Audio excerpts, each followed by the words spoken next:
amin amin ya rabbal alamin. Alhamdulillah. Ustazah, untuk hari ini topik kita tentang apa ini Ustazah? Iya, topik kita hari ini adalah kita mau membahas seputar Gen Z ya, lagi, tapi lebih kepada saya coba membantu mengurai mungkin kepada para guru, para pendidik, para orang tua. Kan seringkali kemudian mereka kebingungan ada apa sih dengan Gen Z ini, beberapa karakter Gen Z yang menurut mereka itu mereka kurang paham, dan bagaimana kemudian membantu Gen Z ini menjadi sosok atau profil generasi yang tangguh ya.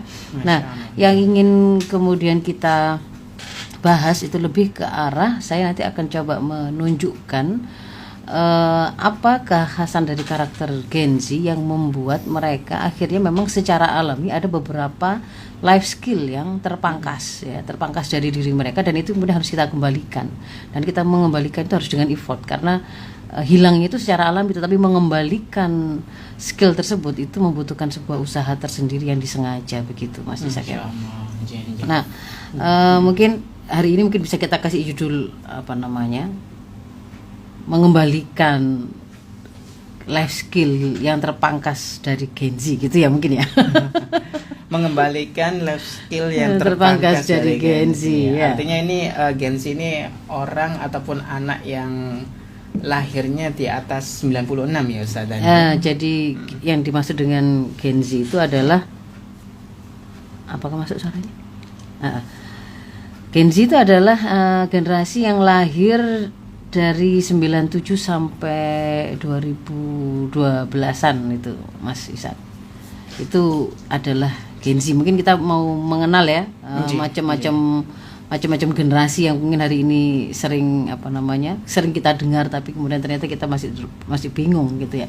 Jadi memang istimewanya Gen Z hari ini, dan kalau digabung dengan Gen milenial itu mereka ada pada posisi menempati jumlah penduduk yang hari ini di Indonesia itu terbesar. Makanya kenapa kok sampai yang namanya capres-capres pun itu sampai merubah gaya tertentu mereka demi meraih suara Gen Z, karena pada tahun ini itu adalah ada banyak sekali Gen Z yang menjadi pemilih pemula, dan itu menjadi jumlah yang terbesar memang.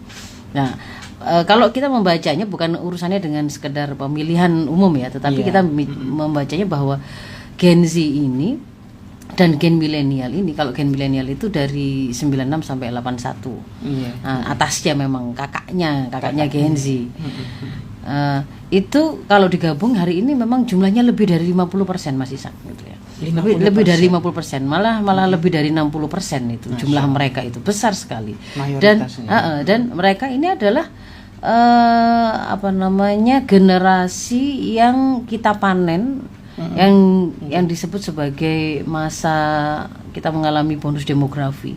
Bonus demografi ini kan dimana ketika jumlah penduduk usia produktif itu melampaui jumlah penduduk usia anak-anak yang belum produktif ataupun lansia. Dan kita akan memanennya, puncaknya itu ada pada antara tahun 2020 sampai 2030, atau kalau paling besarnya itu di 2028 sampai 2030.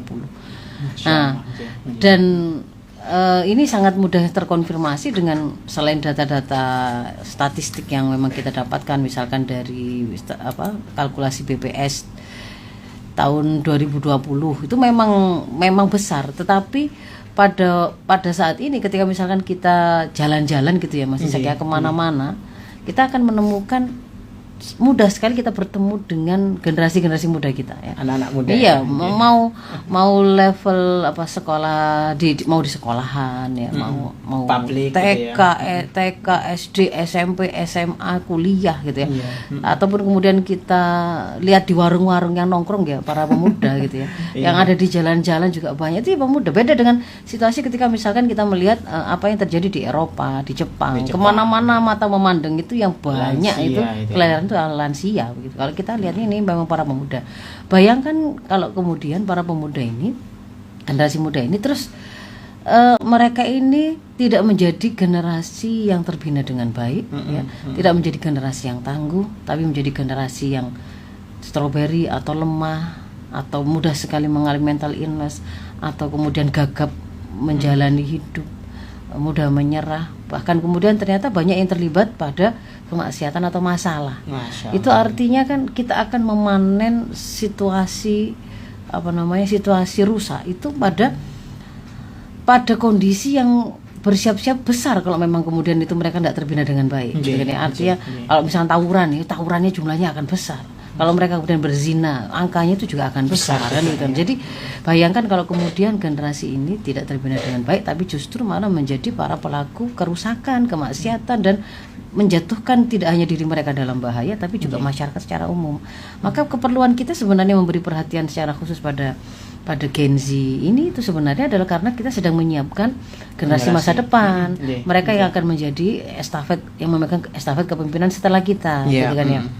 Kalau hari ini para pemimpin de facto-nya mungkin masih di Gen X, tetapi timnya itu ada banyak di Gen milenial, Gen milenial, kemudian mulai masuk Gen Z. Nah, biasanya Gen Z sama Gen milenial itu mungkin karena dekat itu memang agak-agak kurang akur biasanya, misalnya sama-sama pegawainya gitu ya. Kalau dengan Gen milenial mereka memang biasanya agak versi Gen Z tidak menyatu gitu ya. Gen milenial ini tidak paham dengan karakter mereka. Tapi kalau versi Gen milenial wong sama-sama, aku dulu juga pernah muda nggak kayak kamu. Tapi kalau yang Gen X atau Gen X mungkin lebih agak bisa ngobrol sama Gen Z itu karena mungkin posisinya, terutama kalau yang harmonis ya, itu seperti orang tua dan anak, memang posisinya orang tua dan anak. Nah, kalau yang gen di atasnya gitu, baby boomers, mungkin agak-agak gak nyambungnya itu karena memang gaya bahasa, cara style berbahasa juga, biar penyampaian, ukuran itu sudah agak beda jauh gitu kalau dengan orang yang sangat bagi Gen Z itu mungkin kakek neneknya begitu ya. Nah, jadi kita sudah mendudukkan bahwa keperluan kita memberikan perhatian khusus kepada Gen Z itu karena ada kaitannya dengan kita hendak melakukan satu upaya mewujudkan generasi yang kuat, yang kokoh begitu ya. Dan itu harus kita awali dari kita mengenali dari karakter Gen Z itu. Nah, kalau kemudian kita mau mencoba memahami karakter khasnya Gen Z itu kan lahir dari tadi 97 sampai 2012-an ya. Kemudian kalau kita di sini itu ada peristiwa pada waktu itu tahun 97 itu ada peristiwa apa Mas Ishak? Reformasi. Betul, ada Krismon ya. Dunia secara global itu dalam keadaan sedang mengalami krisis ekonomi, ada goncangan ekonomi, krisis. Memang pada saat itu memang ada terjadi seperti itu. Nah, pada saat itu situasi memang agak kurang stabil. Kurang stabil. Orang tuanya Gen Z pada saat itu mungkin yang tadinya itu mapan, ada pada kondisi yang kemudian harus tiba-tiba harus reset ya, harus struggle ulang. Mungkin ada yang baru dipecat, mungkin ada yang kehilangan bisnisnya, gulung tikar, yang itu memang membuat mereka harus merubah merubah gaya hidup mengulangi menata diri mereka juga ya. Pada saat yang sama mungkin mereka juga kemudian itu sedang punya anak-anak yang baru lahir itu tadi, anak-anak Gen Z itu tadi ya. Itu Gen Z tadi itu. Maka di situ memang berpengaruh kepada si Gen Z ini dari sisi bahwa ada lahirnya Gen Z itu memang disambut dengan situasi ekonomi saat itu yang memang membuat orang tua mereka ada dalam kondisi seperti insecure, kondisi yang merasa belum stabil. Ada ketakutan di sana, ada ketidaktahuan bagaimana yang harus dilakukan. Pada saat yang sama dia ternyata harus ada pada kondisi membesarkan anak ini tadi. Memang itu juga akan berpengaruh. Lalu yang kedua bahwa Gen Z ini lahir dan tumbuh ya di tengah kemajuan teknologi, khususnya gadget ya. Gadget itu nyawanya ya dengan internet, jadi satu.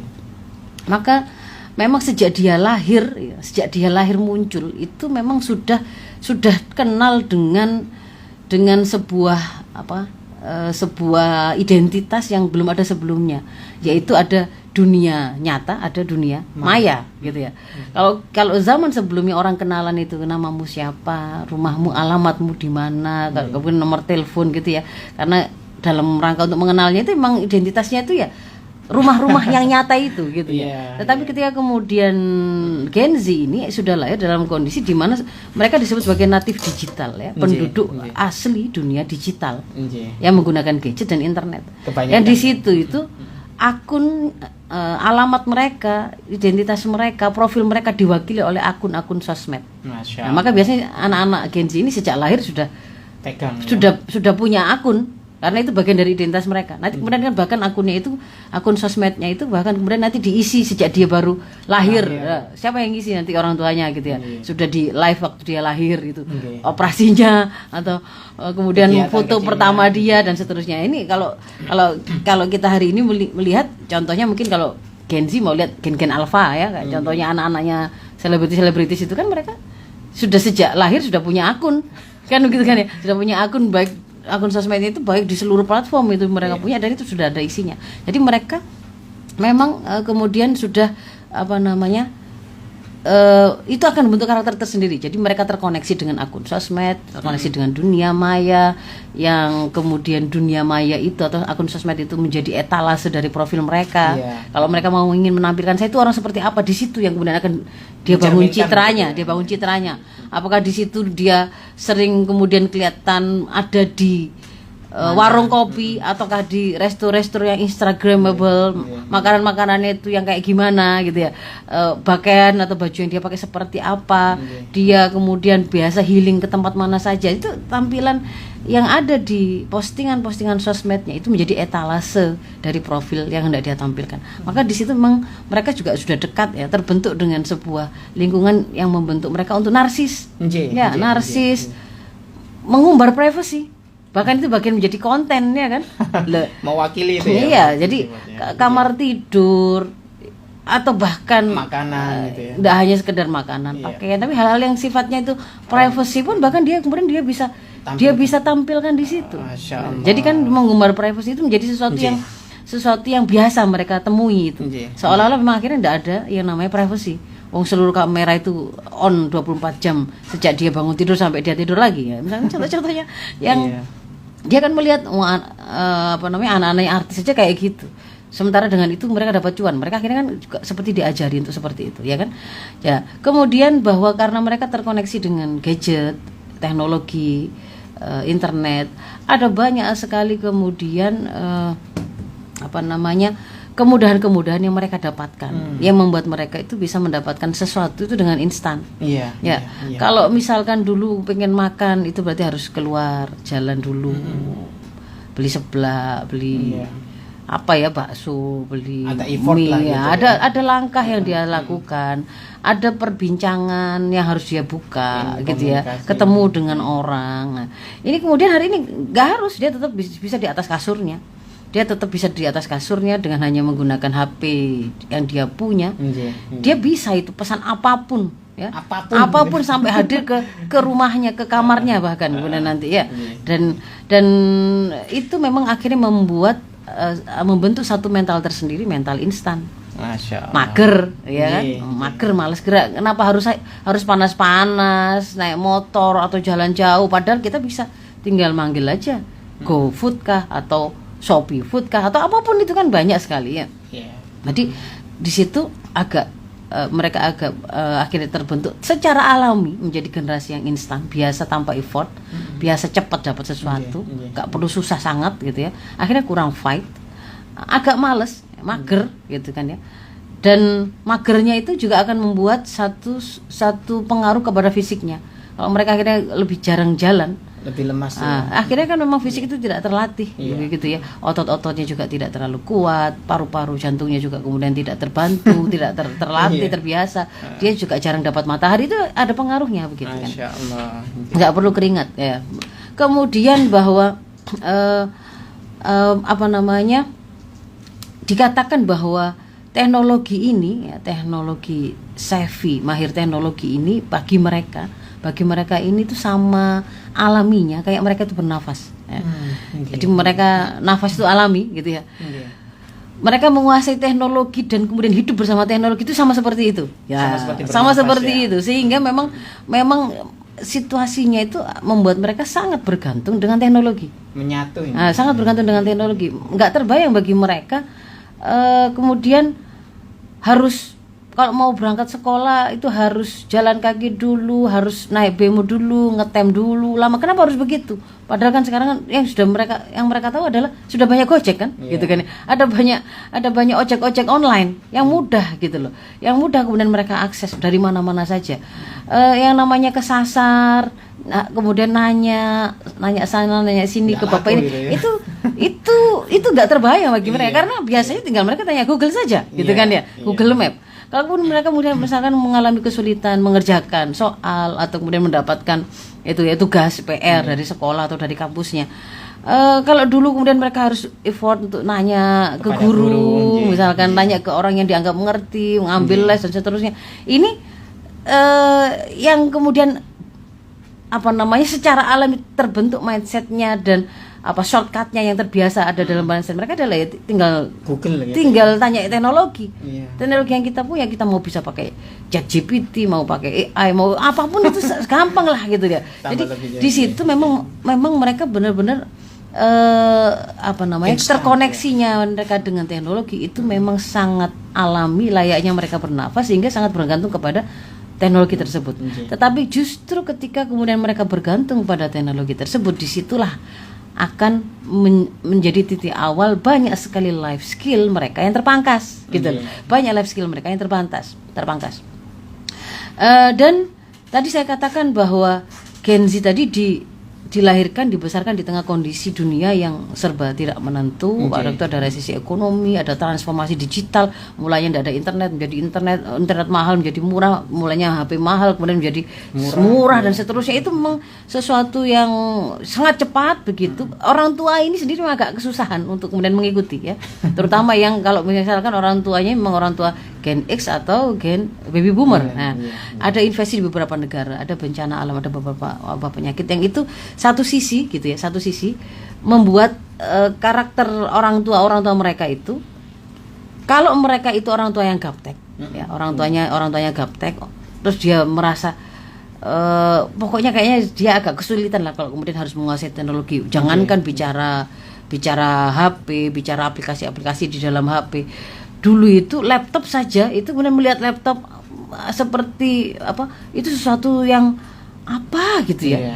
Itu barang yang seperti gitu itu bagaimana menguasainya. Mereka tidak bisa membedakan antara anaknya itu sedang membuka laptop itu untuk belajar ataukah hanya untuk main game ataukah untuk kemudian di situ scrolling di dunia maya, di sosmednya itu, karena mereka tidak menguasai itu begitu. Nah, pada ortu yang gaptek ini ada akhirnya muncul dua karakter ortu gitu ya.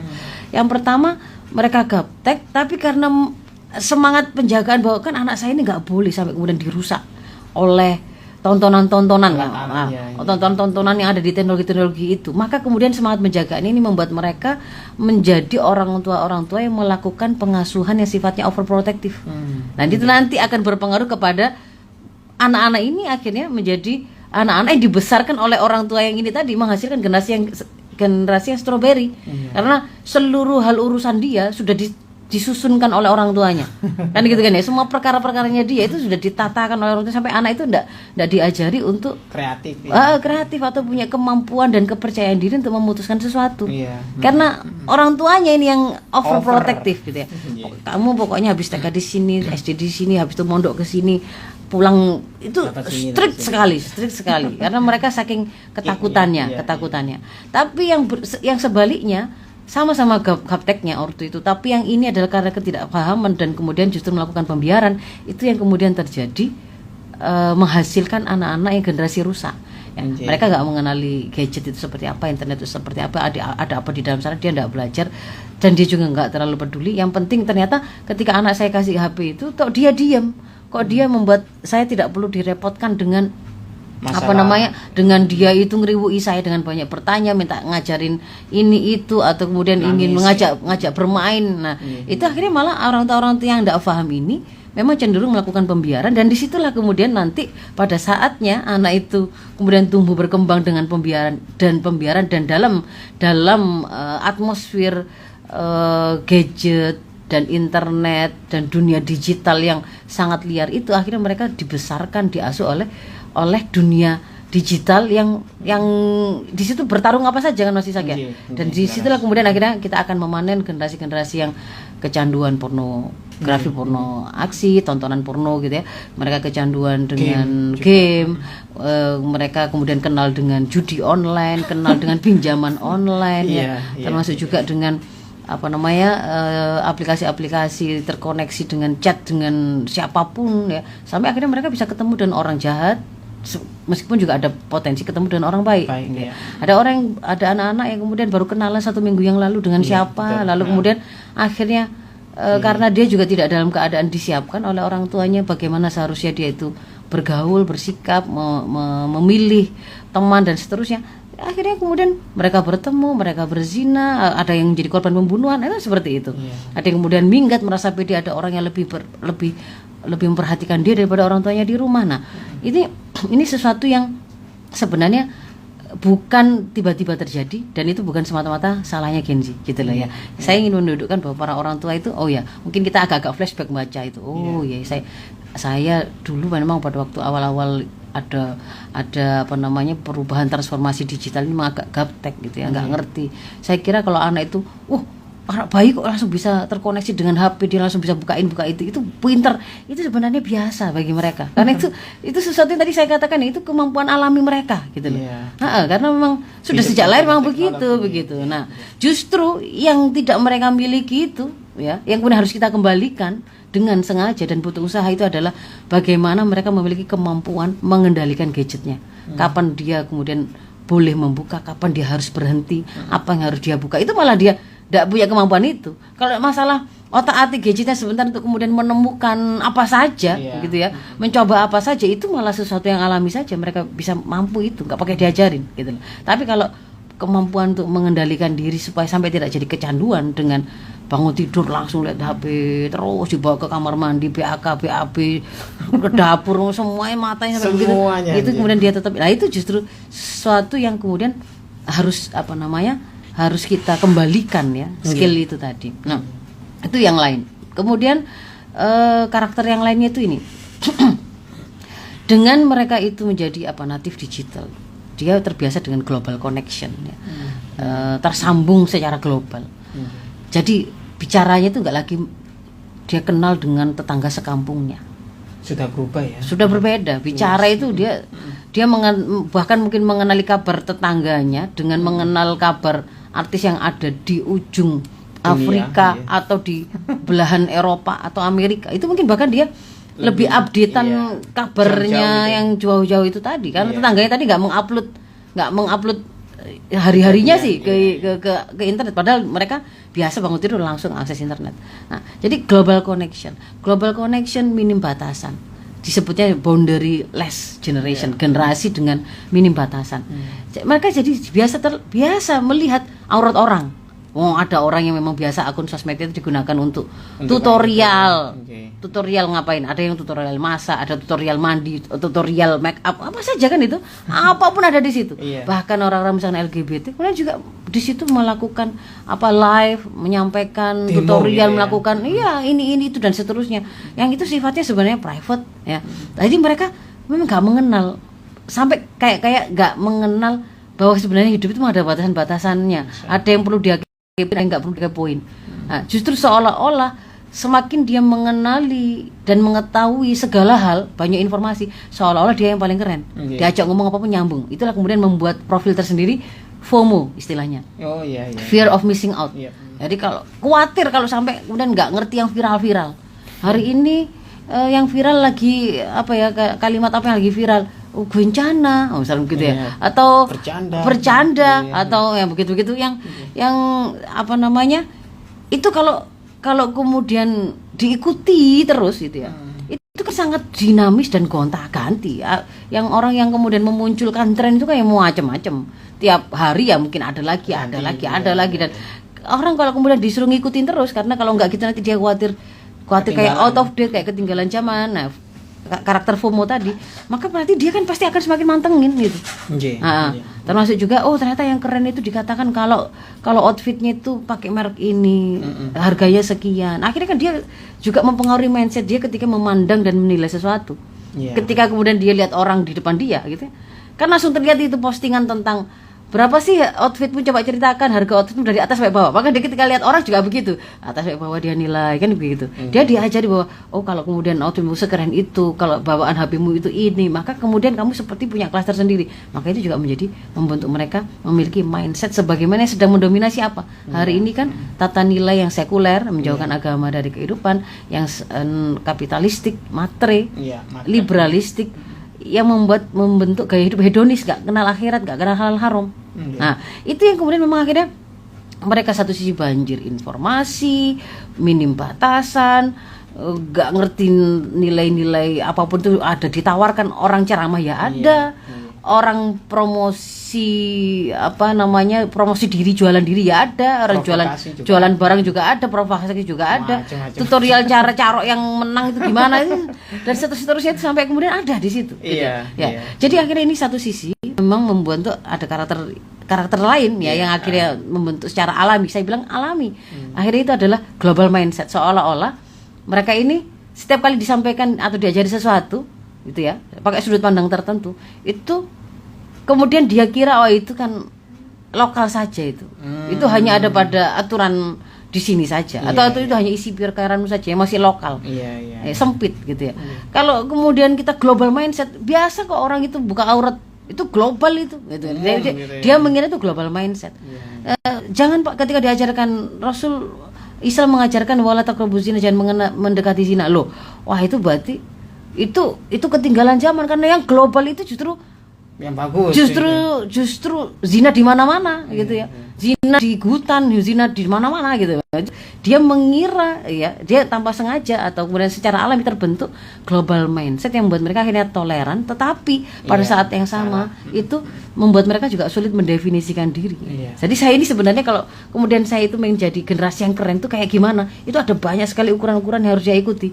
Dan itu malah membuat mereka akhirnya ketika tidak bisa mengikuti, labil kan mereka, akhirnya merasa insecure. Kapan bisanya saya itu bisa sekeren Atta, supaya kemudian bisa bermobil seperti miliknya Raffi, kan gitu kan, Raffi Ahmad, supaya kemudian tas-tas yang saya bawa itu sebrandednya istrinya Atta atau Nagita kan begitu. Jadi itu bayangkan, itu yang kemudian memborbardir mereka kayak hidup flexing seperti itu. Sebenarnya mungkin bagi mereka yang kayak itu mereka gak flexing, itu hari-harinya mereka begitu. Tetapi karena sebelumnya kita itu tidak pernah mengakses kehidupan privat orang, sekarang itu menjadi konsumsi publik, dan itu Gen Z itu mengkonsumsinya. Mereka kan seolah-olah diajari itu loh, yang keren tuh kayak gitu, mulia tuh kayak gitu. Kalau kamu putih, kamu glowing, itu berarti kamu itu menarik. Kalau enggak, berarti kamu dan seterusnya. Itu membuat mereka akhirnya mudah labil karena menerima terpaan informasi dan kondisi yang serba cepat berubah, serba acak, ukurannya gonta-ganti. Kadang hari ini itu keren tuh begini, besok berubah lagi ya. Satu saat trennya itu bibir tebal sehingga dia sudah ikut-ikutan suntik sana sini supaya tebal. Ternyata besok berubah lagi, trennya bukan bibir tebal jadi tipis, nggak bisa dikembalikan, nggak bisa disedot lagi. Jadi disitulah kemudian membuat mereka juga secara alami itu akhirnya seolah-olah mudah menjadi generasi yang mengalami mental illness. Makanya kan kemudian sering disebut sedikit mental illness, dan mereka juga melakukan self diagnose ya. Karena juga mudah mengakses informasi. Dokter-dokter, psikiatri atau psikolog yang kemudian juga banyak memberikan pencerahan kan. Itu kan mereka scrolling googling atau buka TikTok dari para dokter itu untuk kemudian gimana sih ciri-cirinya orang ansietas itu, gimana sih ciri-cirinya mereka yang mengalami mental illness, akhirnya mereka mendiagnosa diri mereka sendiri. Nah itu juga akhirnya malah juga insecure lagi gitu kan ya. Jadi situasinya sudah berubah begitu ya. Jadi mereka akhirnya dikenal sebagai si paling healing, si paling work life balance ya. Jadi kalau dia kerja masuk 3 hari nggak masuk masuk 2 hari 3 hari nggak masuk. Kalau kemudian dipuji langsung seperti terbang, seperti merasa wah memang dia itu sangat keren, tapi begitu kemudian mendapatkan koreksi seperti langsung terpuruk jatuh sampai membuat mereka tidak mau berangkat kerja lagi. Nah, jadi ini sesuatu yang memang karena dibentuk secara alami oleh ini tadi situasi yang sedang melingkupi mereka. Jadi sejak mereka lahir, mereka tumbuh hidup itu memang situasinya yang mereka hadapi seperti itu. Maka tugas kita itu adalah melakukan upaya untuk mengembalikan secara sengaja Mas Ishak. Ya, kalau yang itu tadi itu terpangkas secara alami, berarti kita harus mengembalikan skill tersebut kembali kepada Gen Z untuk mereka kuasai dengan effort. Sengaja kita sadari, oh kayaknya ternyata seperti itu toh situasinya. Saya kalau biarkan saja dia mengalir mengikuti situasi yang membentuknya, ya mungkin dia akan lahir, dia tumbuh akan menjadi generasi yang lemah tadi, juga, yang mudah menyerah, yang instan, yang kemudian tidak mempunyai prinsip, tidak mempunyai prinsip, ya nggak mengerti apa yang harus dia cari ya. Berarti harus kita kembalikan, begitu ya. Nah, ada buku ya yang ditulis oleh David Stillman dan Jonas Stillman di tahun 2017. Di situ judul bukunya itu Gen Z at Work, How the Next Generation is Transforming the Workplace.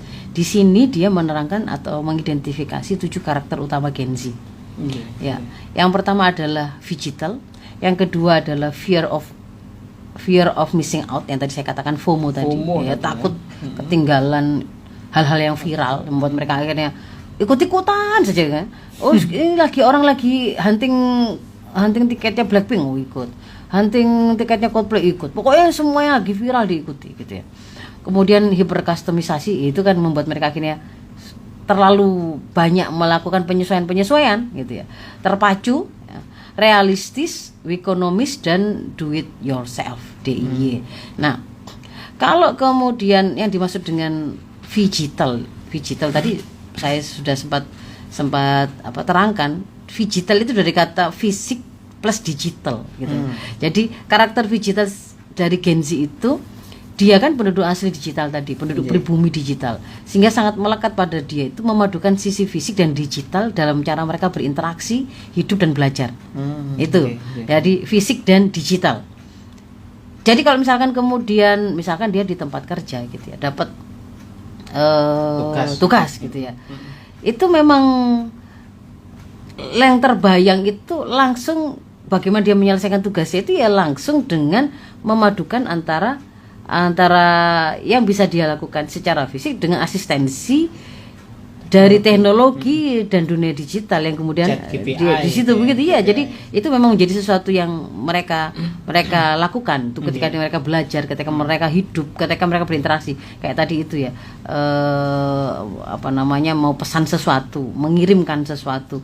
Jadi kalau misalkan mantenan gitu, kalau dulu kan kita mau menyampaikan undangan pengajian, itu akan membuat kita bergerak datang gitu kan, fotokopi dulu lalu menyampaikan satu persatu, dan ketika menyampaikan itu secara alami akhirnya kita punya kemampuan komunikasi, membuka percakapan gitu ya, memulai percakapan bagaimana sih awalnya. Lalu kemudian kalau yang menemui itu orang yang lebih tua ataukah yang orang yang sebaya dengan dia atau kalau lebih muda, di situ bertemunya orang, mereka dipaksa bertemu dengan banyak macam orang dan bagaimana berkomunikasi dan mereka dengan baik, itu akhirnya membuat mereka terbentuk secara alami kemampuan berbicara dan berkomunikasi dengan orang, menjalin relasi dengan orang lain. Nah, tapi kalau kemudian hari ini itu justru di antara yang hilang itu adalah kemampuan memulai satu perbincangan, itu secara alami hilang, terpangkas.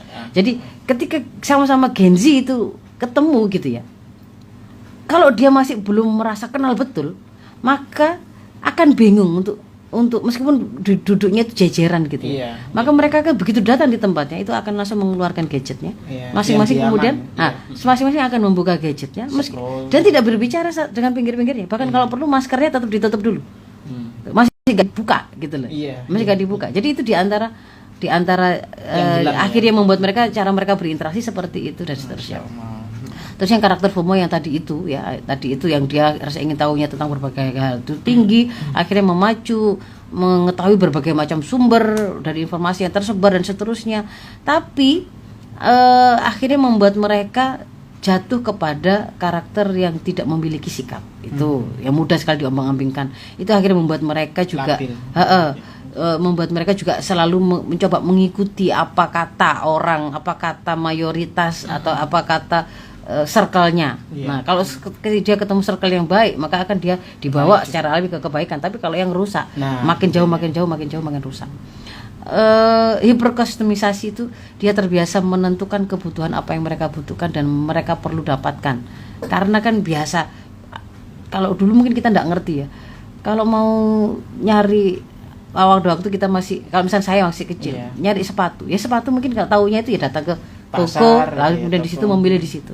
Tapi kalau anak-anak Gen Z, dia sebelum kemudian memutuskan beli, nggak harus ke lokasi juga, sebelum memutuskan sepatu, maka dia sudah tahu apa yang kemudian harus saya cari, informasinya. Nah, jadi di situ terbiasa menentukan kebutuhan apa yang mereka butuhkan dan mereka perlu dapatkan, karena banyaknya banjir informasi tadi itu berselancar di dunia maya, itu menjadi bagian dari cara Gen Z memenuhi kebutuhan dirinya.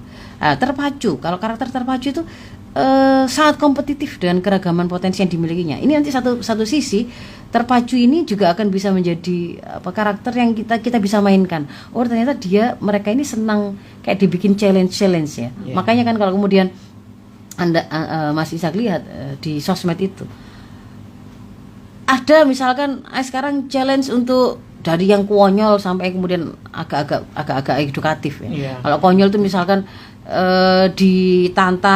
tantangan berendam di bak yang berisi es batu. Itu kan sebenarnya enggak ada manfaatnya, tetapi ya itu tadi karena ada challenge-nya. Oh, itu sedang lagi tren. Dulu pernah ada tren itu gini, yang ini loh, temannya lalu ditekan sekuat mungkin di bagian dadanya lalu sampai pingsan itu loh. Ya kan pernah ada situasi. Jadi atau kemudian tantangan berselfie di depan truk yang sedang melaju. Nah, kayak begitu kan.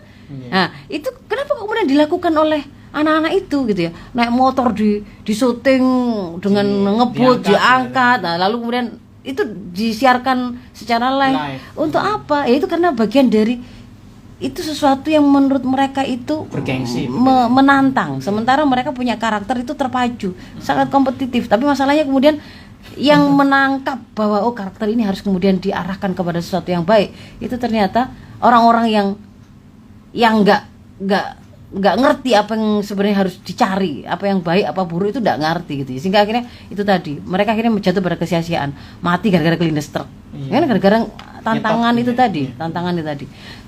Kemudian wikonomis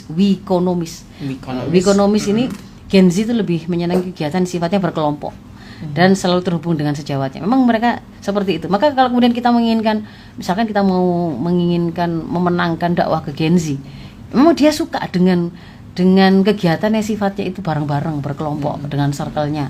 Tantangannya berarti kalau digabungkan ya, membuat tantangan yang bermanfaat, yang sifatnya edukatif, membentuk profil dia semakin tangguh, tapi dengan bersama-sama kita ciptakannya, ngaji bareng, healing dan tadabbur alam di situ mungkin dalam bentuk kita ajari bagaimana sih Anda mengamati kerusakan alam yang sedang terjadi itu kenapa, analisanya misalkan bareng-bareng seperti itu ngajinya, nggak di dalam kelas tapi dibawa keluar. Nah, itu sesuatu yang sifatnya mereka sukai. Ditambah lagi mereka juga DIY gitu ya, karakter DIY, do it yourself itu memang dia juga lebih senang melakukan banyak hal sendiri. Ya itu. Jadi ini beberapa karakter yang mereka punya, sehingga kemudian kita harus memahami kalau seperti itu berarti apa yang harus kita lakukan ya. Nah, untuk bisa kemudian kita itu ini sudah waktunya iklan atau belum? Waktunya iklan ya. Saya stop dulu dari sinilah kan. Baik. Ya. Kita akan lanjutkan lagi ya Ustaz Danji setelah jeda berikut ini dulu. Jangan kemana-mana, tetap di Fajar Syiar Al Victor.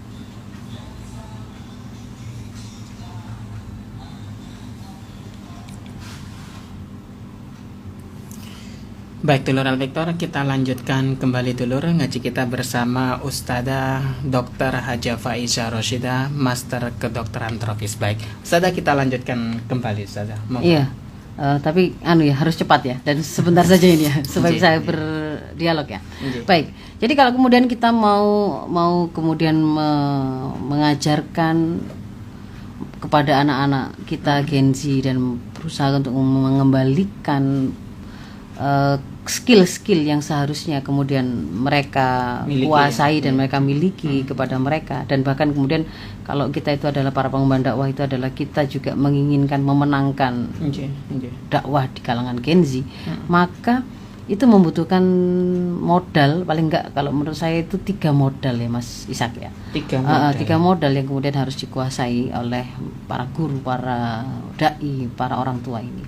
Yang pertama adalah paham potensi dari Gen Z tadi, ya, apa yang kemudian akan kita manfaatkan, kan akan kita olah, akan kita, mana yang perlu kita legitkan, mana yang kemudian kita perlu bantu dia mengatasi kekurangannya, itu kan paham potensi.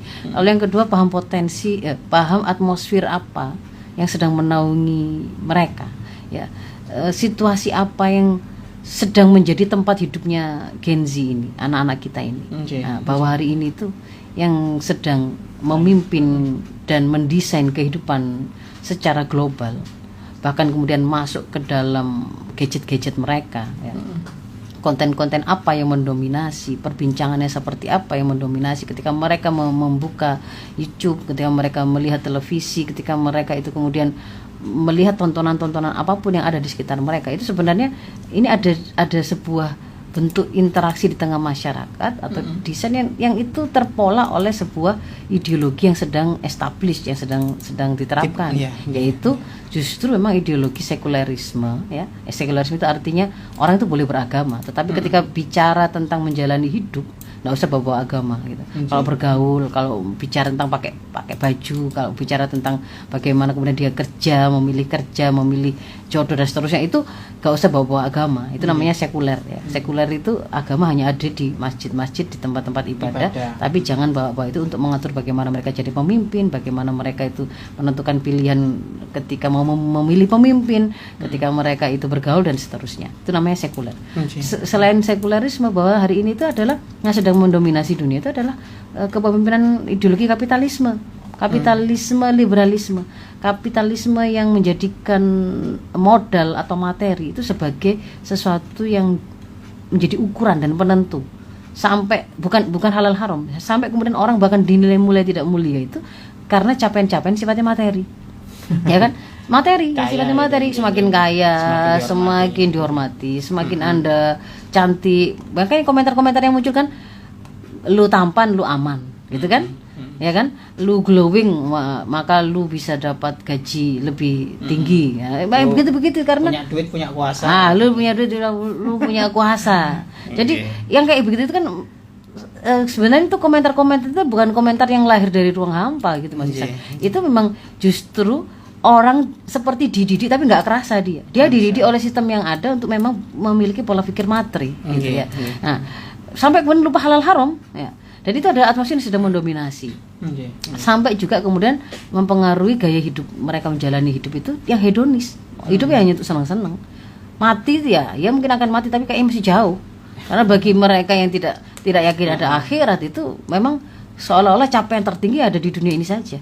Akhirnya mereka kemudian demi mendapatkan kemuliaan yang sifatnya materi di dunia ini, sampai kemudian akhirnya melakukan keharaman, menghalalkan segala cara, ya, jual diri menipu orang melakukan akhirnya judi ataupun kemudian terjerat pinjaman online dan seterusnya. Itu hanya untuk gaya hidup, ya, bukan kebutuhan gitu, ya, hanya untuk membeli lifestyle tertentu. Itu akhirnya memang ada di sini. Itu paham atmosfer yang menaungi. Lalu yang ketiga, kita paham strategi bagaimana melakukannya gitu ya.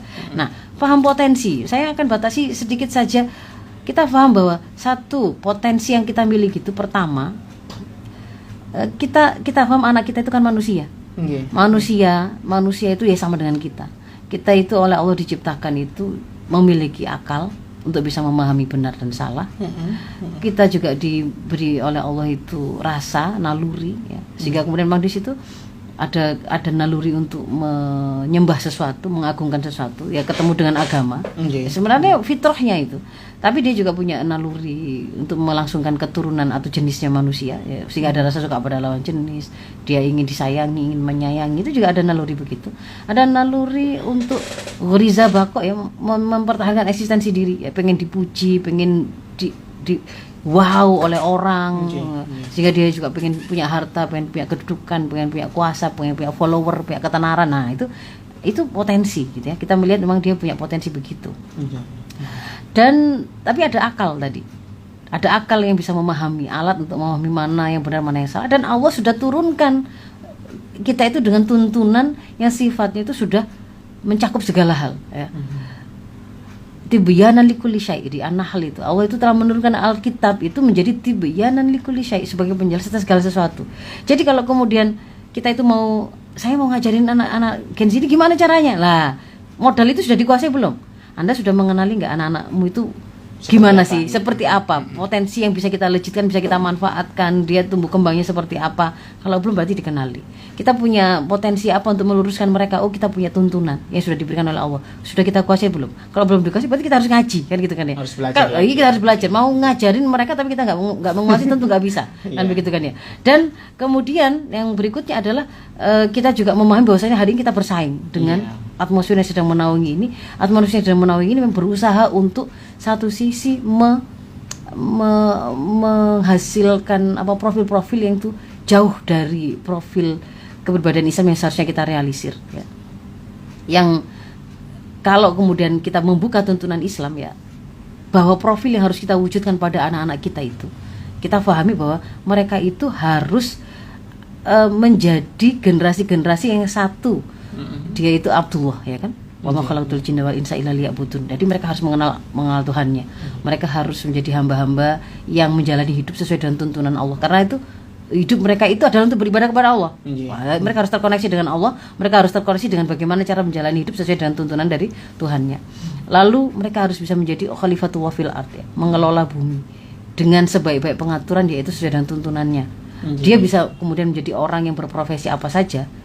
Karena namanya mengelola bumi itu harus ada mengelola hutannya, mengelola peternakannya, perikanannya, itu mengelola gitu kan ya. Dia yang ngatur, dia yang memimpin masyarakat itu kemudian. Maka mereka ini harus menjadi orang-orang yang generasi kita siapkan jadi pemimpin dan tahu bagaimana memimpin, yaitu dengan tuntunan dari Allah. Nah, yang kemudian berikutnya adalah bahwa generasi muda Islam itu harus menjadi generasi yang tangguh.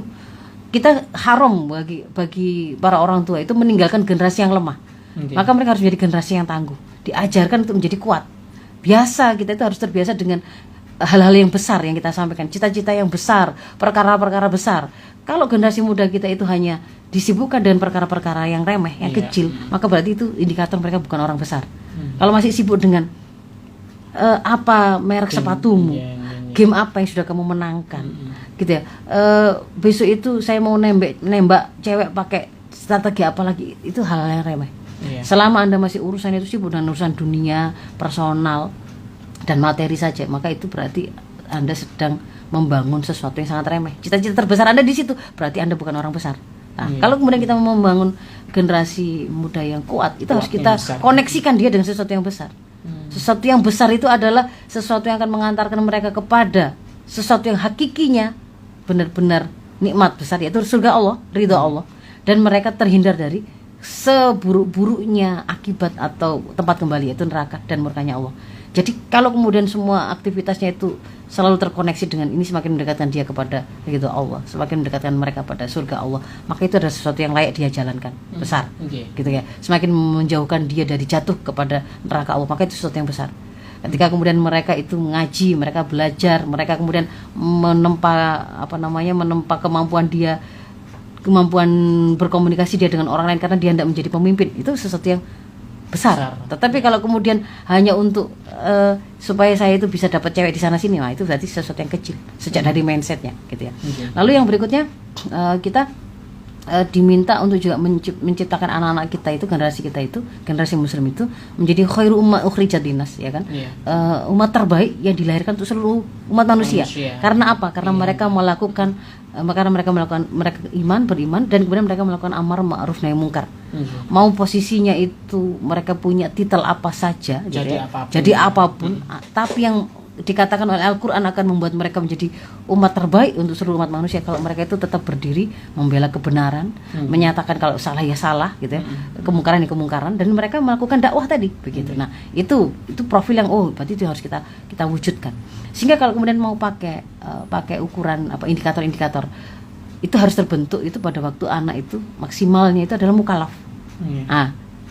Basicnya apa saja yang kemudian harus kita wujudkan pada anak-anak kita sebelum mereka mukallaf atau saatnya mereka mukallaf. Satu, berarti paham jati diri bahwa dia adalah hamba Allah. Satu. Lalu yang kedua, mereka paham bahwa kalau saya iman kepada Allah, saya itu yakin saya itu diciptakan oleh Allah, berarti saya harus hidup dengan tuntunan Allah, yaitu syariatnya. Itu yang kedua. Yang ketiga, bahwa untuk bisa saya terikat pada syariat Allah itu berarti saya harus ngerti apa saja syariatnya. Berarti saya harus ngaji. Nah, kesadaran membuat dia itu harus ngaji, cinta ilmu, terdorong untuk mendatangi majelis ilmu, itu orang tuanya. Tetapi bahwa dari mana dia dapat ilmu ya bisa dari mana saja. Tetapi memahamkan bahwa untuk bisa terikat pada syariat saya harus ngaji syariat itu. Maka itu orang tuanya yang membentuk. Paham ya? Yang ketiga. Lalu yang keempat, dia harus paham bahwa setiap amal yang dia lakukan karena harus terikat kepada syariat Allah, maka dia harus mengilmuinya sebelum dia beramal. Gak harus dia ilmui sesempurna mungkin sejak awal gitu ya. Tetapi cukup sebelum saya beramal saya mengilmuinya. Misalkan Mas Isa mau menikah gitu ya. Sebelum menikah harus mengilmui apa saja harus dia ketahui tentang pernikahan sampai pada perceraiannya gitu. Karena bersiap untuk menikah itu berarti harus juga tahu sampai pada hukum-hukum seputar yang mengikuti atau terikat dengan si pernikahan tadi gitu ya. Nah, jadi kemudian mau hamil, mau punya anak, itu tidak harus mengilmui sejak kalian masih di SMA, tetapi ketika kemudian Anda mau menikah berarti harus mempelajarinya. Mau hamil berarti harus mempelajarinya. Itu namanya mengilmui sebelum beramal. Lalu faham yang kelima ya, bahwa inna akramakum indallahi atqakum.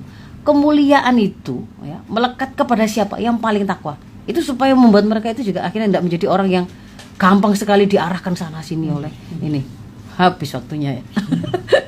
Padahal saya baru masih yang pertama ya ini ya. Baiklah. Lalu yang saya selesaikan prinsipnya ini aja sampai kepada apa yang kemudian harus terwujud pada mukallaf ya.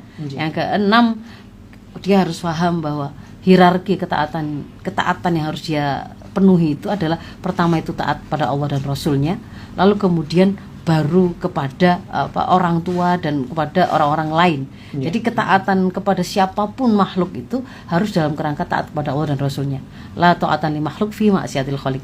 Gak boleh ada taat kepada siapapun itu, mau bapaknya, mau ibunya, mau temannya, mau pacarnya, mau atasannya, kalau itu dalam rangka maksiat pada Allah. Itu akan membuat dia profilnya tangguh sendiri gitu. Lalu dia paham bahwa dia juga harus mulai belajar. Karena Allah menciptakan dia itu laki perempuan, dan setelah mukallaf itu ada kekhasan amanah pada laki dan perempuan, calon bapak, calon ibu, calon istri ya, calon suami. Maka dia juga harus paham bahwa itu termasuk hal yang harus dia kuasai. Justru jangan malah menghindari itu, begitu ya. Justru jangan malah menganggap itu masih jauh gitu. Tetapi itu memang harus, itu bagian dari yang harus saya segera kuasai. Lalu yang berikutnya adalah mereka harus paham dan sudah mulai belajar untuk terlibat dalam dakwah Islam. Karena tadi kan di antara profil yang harus mereka miliki supaya menjadi khairul ummah adalah mereka pelaku amar ma'ruf nahi mungkar. Nah, mereka harus terlibat dakwah. Jadi kalau misalnya ada temannya pakai narkoba, nggak sholat, itu teman circle-nya, maka dia harus mulai terbiasa untuk mengingatkan.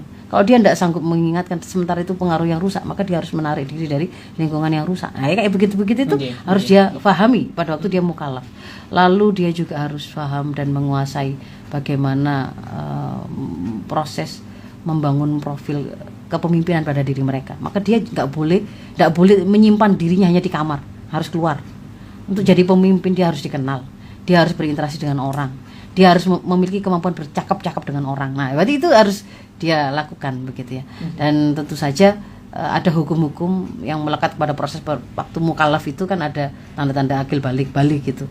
Ya mandi besar, bersuci dan seterusnya, itu ya harus dia kuasai. Itu kalau dari sisi beberapa indikator profil pada saat mukallaf. Saya kira mungkin karena waktunya tidak cukup ya.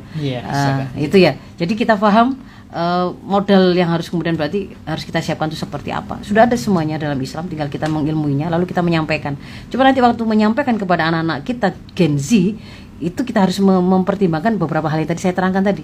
Ya, kalau kita menemukan di situ ada kelebihan, maka kita gunakan kelebihan itu untuk memudahkan mereka menerima kebenaran.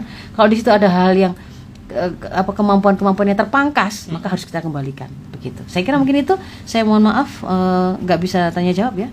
Afu minkum. Ihdinas siratal mustaqim. Assalamualaikum warahmatullahi wabarakatuh. Waalaikumsalam warahmatullahi wabarakatuh. Nggih, matur sembah nuwun Ustazah.